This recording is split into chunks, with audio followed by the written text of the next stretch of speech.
I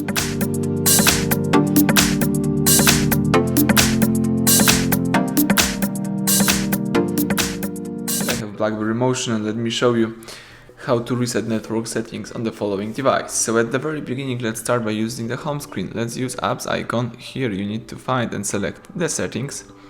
Scroll down to the bottom of the list and choose system. Here you need to choose reset options and choose network settings reset. So this will reset all network settings including Wi-Fi, mobile data and Bluetooth. If you are aware of this, let's tap reset settings, and you can confirm the whole operation by tapping reset settings again. That's it, network settings have been reset, so you can go back and start using your device in a normal way. So thank you for watching, please subscribe our channel, leave thumbs up under the video.